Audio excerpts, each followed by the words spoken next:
All right, what's up, my guys? Appreciate you stopping by. Figured I'd make a video because the Aprilia is finally back in my garage after so long. Oh my God.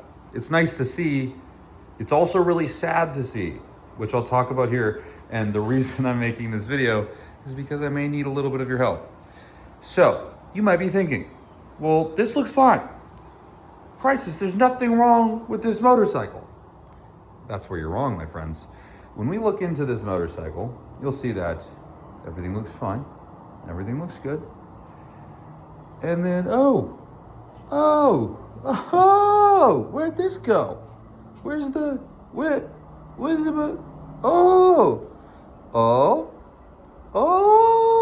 even better. The wings are completely shaved down and broken. Oh, better. Good. So good.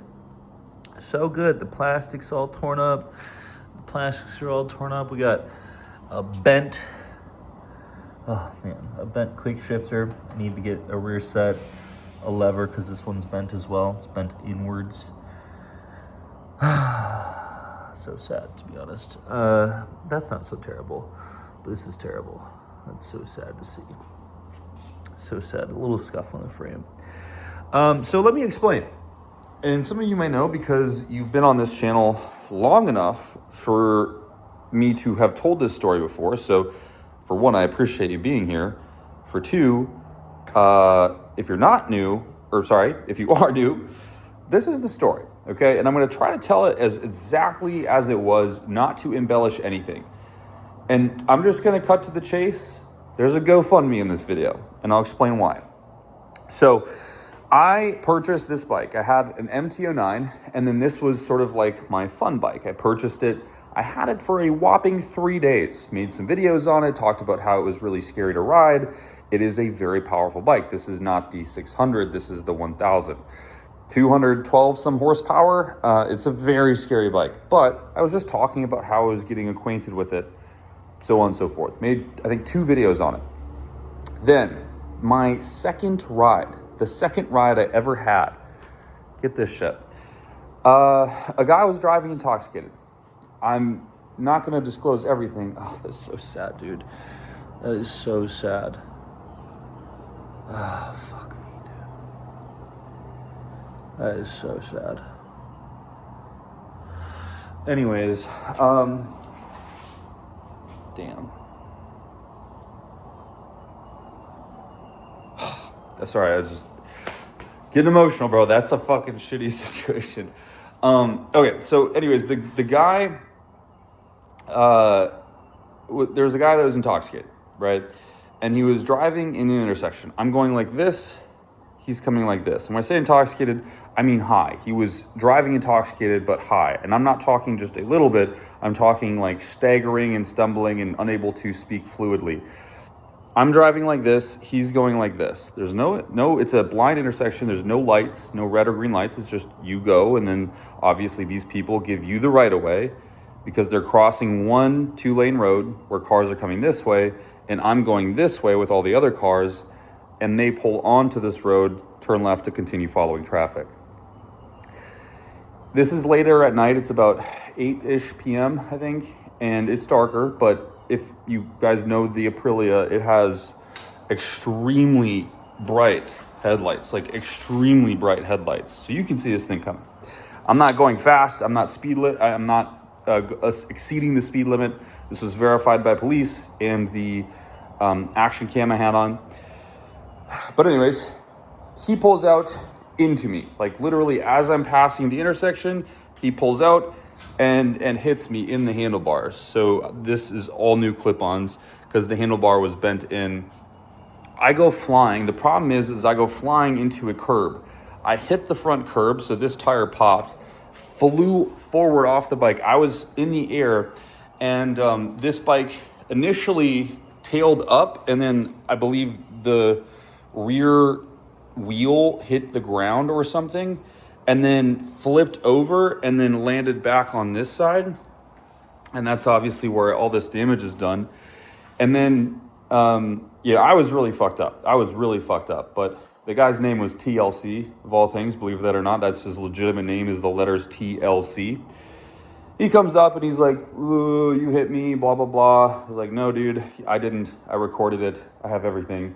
Now, to be honest with you, the recording, literally my SD card got full like 12 seconds before the crash. But it was enough evidence to support that I wasn't exceeding the speed limit and that I was following and obeying all rules of the road. And this is true. You could see him in the intersection before he pulled out, and that's when the camera cut off, like 12 seconds-ish before. Anyways, he comes out making this story up. Police come, firefighters come, ambulance come. He's like, "Oh, I have insurance, I have a license." Says all this stuff to the cops. It's fine. He hit me. I should be able to leave. I'm just going to leave. The cops are like, "No, you can't just leave." Turns out he doesn't have a license. He has zero insurance. He's not even allowed to be driving. Great, so they ticket the dude, his passenger, whatever. I don't understand the whole situation, honestly. I think it was kind of bullshit, but it is what it is. I guess that's how Florida operates. So he basically crashes into me and then gets to leave. I'm on the ground. Like, I was wearing gear, so I didn't get like road rash except on my ass for some reason. But I landed, so when I flew forward, it was like this, right? I was like kicking in the air, and I landed on my feet extremely hard and then fell to my knees. So I have a broken ankle. You might be saying, "Colton, how are you walking on a broken ankle?" You can walk on a broken ankle. It just doesn't feel good. And that's kind of the situation I am in. I have a broken toe. My knee, via some x-rays, does have some sort of ligament damage. It wasn't very clear, but I have to go back and get an x-ray again, or I think it was an MRI. Some more advanced imaging, but this is part of the problem. So anyways, nothing was covered on this bike. Because motorcycle insurance doesn't come with uninsured motorist coverage, which I didn't know. I don't think most people know. So by the way, if you're driving around and you have insurance and you think it's all good, make sure you have uninsured motorist insurance, because that does not come standard. You have to request it on a motorcycle. Does not come standard. So anyways, nothing is covered. I have to cover everything. The costs have been astronomical. You do not understand how expensive these parts are, even in an aftermarket setting, non-OEM. So it might look sort of okay, but these are all new clip-ons. These are all new controls. We try to recycle what we could. Like, this is a flipped over. Oh, Jesus, man. This is a trip. It doesn't even work. It's the traction control. Nothing works here. New levers, again, new clip-ons, like new brake thingy, everything. Everything's new. Everything is new on here, okay? The levers were supposed to be new. These got delayed. They were basically going to be a 3-month ordeal.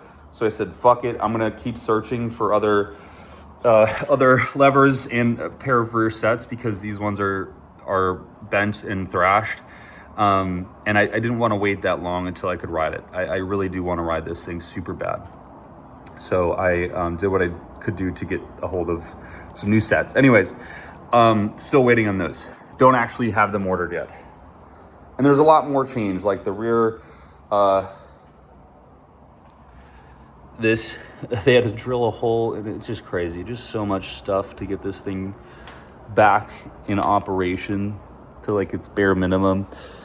Just a really unfortunate series of events. So that bill, over $5,000, right? Just to get the mechanical pieces correct. Now the fairings, what most people don't understand is Italian fairings usually are only made in Italy or China. Chinese fairings rarely fit Italian bikes. If you've ever had an Italian bike and you've bought Chinese fairings, you probably know very well. Italian fairings are extremely expensive and take about 3 months to arrive. That is right, 3 months. I've called numerous places, and they're all, the lowest time was about 2 months. 2 months. So I did find some fairings, and I did purchase them.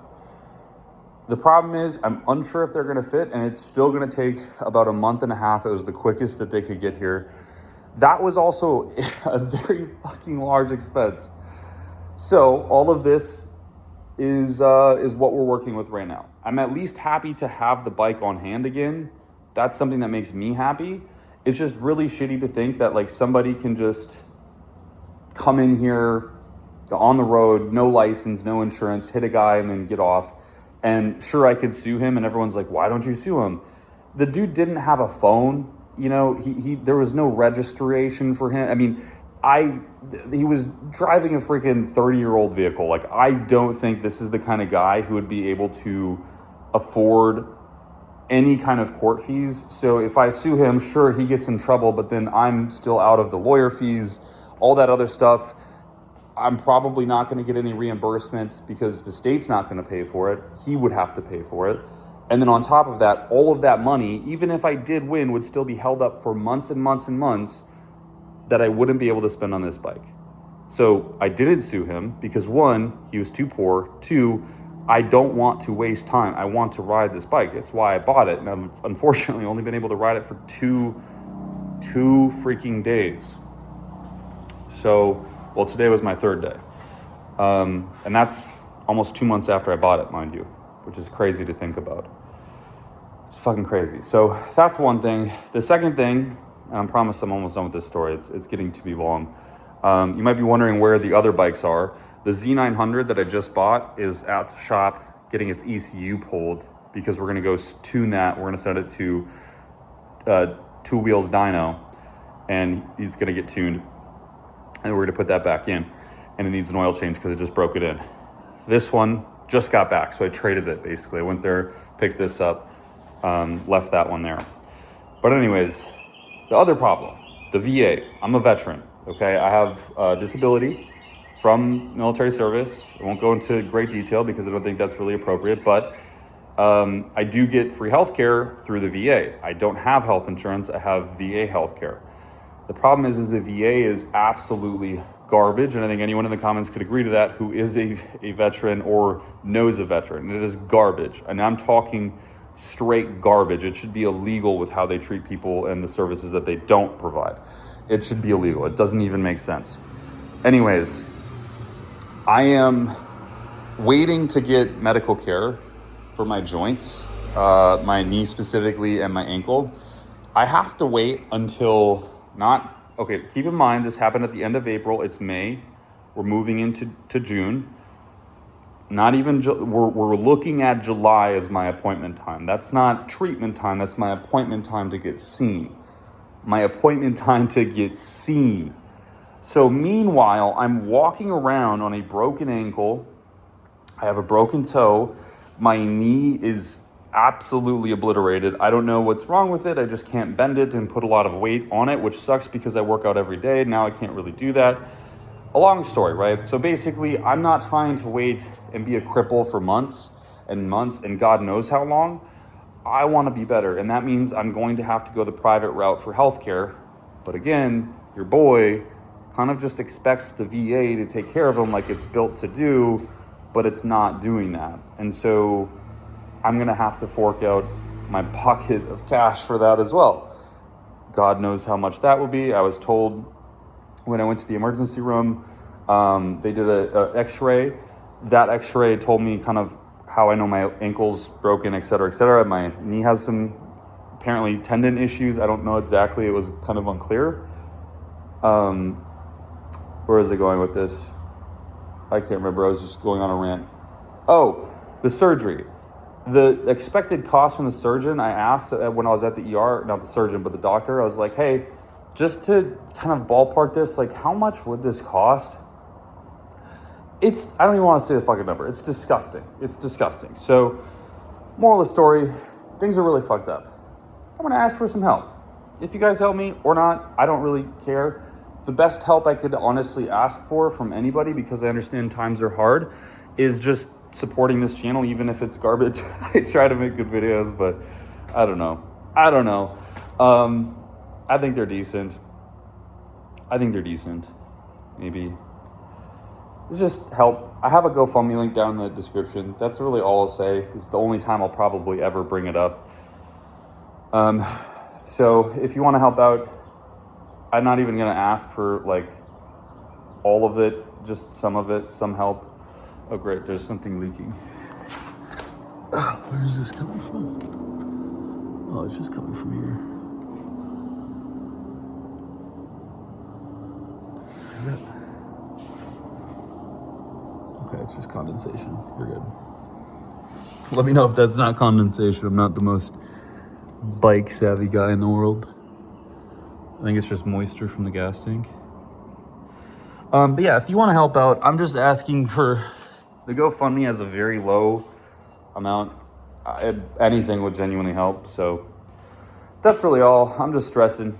Just stressing. There's a lot more going on behind the scenes that I don't want to talk about, but I just thought I'd throw it up there. Some people recommended that I do something like this, and I was really opposed to it, but when I got to thinking about it, I was like, you know what? Like, worst case scenario is people say I'm stupid, and then I say, okay, you're right. So, I don't know. But this is the problem that I'm dealing with. I hope you enjoyed this video. I'm going to start it, and that way you guys can hear how amazing this bike is. My neighbors probably do hate me, but we're going to say fuck them anyways. Oh, that's the wrong button. What button is that? That's my mode button.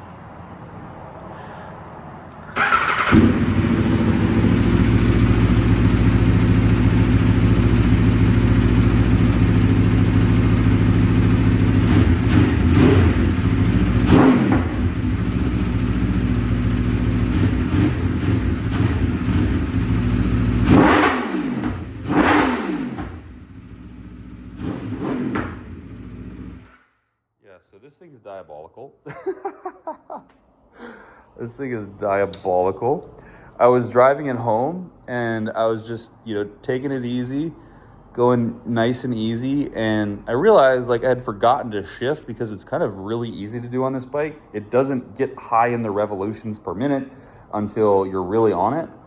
And I was sitting on the highway going about 80 fucking miles an hour in first gear. And I was like, oh shit. Because like I'm used to the Z900, which is way louder. And of course it's not as large of a displacement, nor the gearing is the same. So like normally when I'm at that speed, it sounds pretty fucking loud, even in the higher gears. So I'm like, oh, whatever.